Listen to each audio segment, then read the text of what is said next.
பரபரப்பான அரசியல் சூழ்நிலையில் சேலம் மாநகரில் பிரம்மாண்ட பாட்டாளி மக்கள் கட்சியின் பொதுக்கூட்டம் இன்று அறிவிப்பார அன்புமணி ராமதாஸ் அவர்கள் என்று அத்தனை ஊடகங்களும் எதிர்பார்ப்பு. நடக்க போவது என்ன? பேரன்புக்குரிய தொப்புள் தமிழ் உறவுகளுக்கு வணக்கம். நான் உங்க வேலவர் கார்த்தி.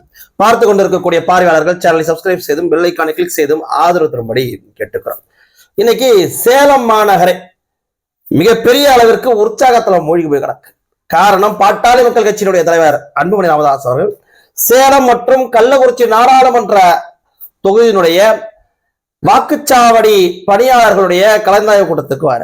இது வாக்குச்சாவடி கலந்தாய்வு கூட்டமா, பொதுக்கூட்டமா, மாநாடா என்று தெரியாத அளவிற்கு பிரம்மாண்டமாக ஏற்பாடு செய்யப்பட்டிருக்கு. இந்த கூட்டத்தில் குறைந்தபட்சம் இன்னைக்கு 25,000க்கும் மேற்பட்ட பாட்டாளிகள் கலந்து கொள்வார்கள் என்று தகவல் வெளியாகி இருக்கு.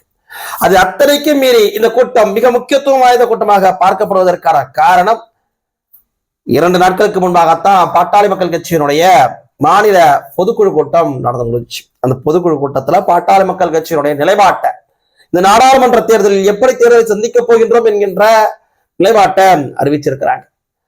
அந்த நிலைப்பாடு, நாம் தனித்து தேர்தலை காணவில்லை. 2026 நமது இலக்கு. 2024 40 தொகுதியிலும் நாம் நாடாளுமன்ற உறுப்பினர்களை வென்றாலும் மத்தியில் நாம் ஆளப்போவது கிடையாது.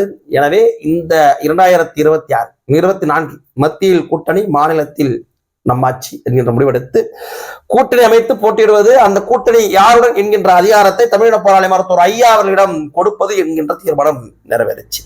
இந்த சூழ்நிலை நேற்றைய தினம் விஜய் கட்சி தொடங்கின விஷயமும் பரபரப்பா இறங்கிட்டு இருந்துச்சு.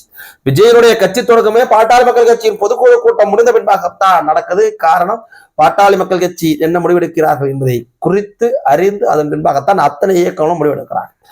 இந்த சூழ்நிலையில எல்லா ஊடகங்களும் ஒரே ஒரு கேள்வி மட்டும் மனதுக்குள் நிறுத்தி கொண்டு பாட்டாளி மக்கள் கட்சியை பின்தொடர்ந்து வராங்க. அது யாருடன் கூட்டணி? அந்த கேள்விக்கு இன்று விடை கிடைக்கலாம் என்று எதிர்பார்க்கப்படுகின்றது.